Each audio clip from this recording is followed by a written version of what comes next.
Hey everybody, welcome back to where we go line by line into the New Testament, and hopefully, no matter what our belief system, we can find bits and pieces and nuggets that we can carry with us and utilize in our daily spiritual journey, however that applies to us. And sometimes I just have a difficult time finding any nuggets. This one,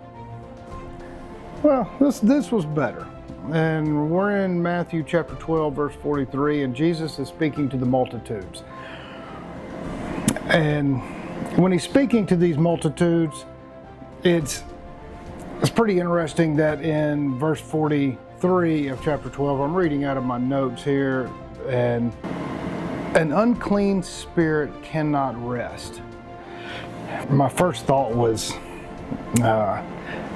thinking about like a big pile of dirty clothes, and like a shirt is being dishonest, a pair of pants or being deceitful, like cheating, or like I just wrote down a lot of these things, like a pair of underwear was judgment, or a pair of socks, ill treatment. So there's a big pile of dirty clothes, and if you are OCD, you're like, oh God, I can't go to sleep until I get these clothes washed. That was very similar to what Jesus is saying when he's talking to these people. Like, an unclean spirit cannot rest. And there are just many different aspects of ourselves that I can see that being applicable. Was that some sort of magic saying? Not really.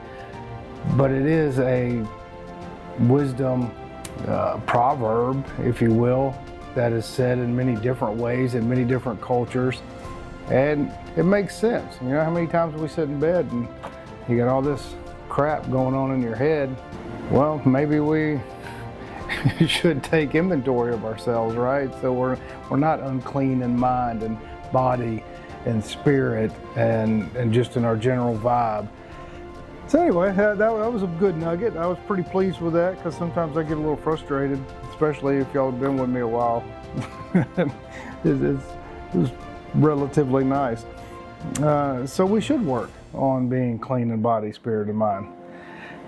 And if being clean, working towards, aspiring to be every single day, to change how our mind reacts to things, so we can guide ourselves into a better way of living. If that sort of thing appeals to you, and in meditating and connecting to these universal energies resonates, and we get together every Sunday at 1:15. It is just a fantastic group of people. I mean, they are great, and from every socioeconomic class to every different denominations of Christianity, and some aren't Christian at all, but they get together in the spirit of connecting to the infinite energies and being good stewards of the land, being very cognizant of how to make this life better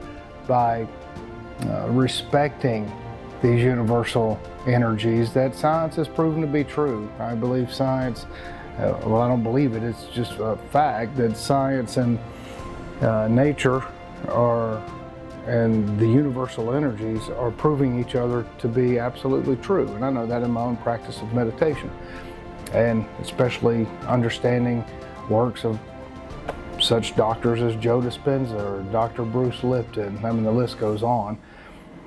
But if that kind of thing appeals to you, then come out and see us in person. We get together every Sunday at 1:15, and we just have a fantastic, beautiful experience every Sunday. So come out, Mystics of Texas. We're right on the Louisiana-Texas border, close to Marshall, not too far from Longview, 30 minutes from Shreveport. Just make the drive. It puts you in the mood to relax and build trusting, safe, beautiful friendships. See you next time.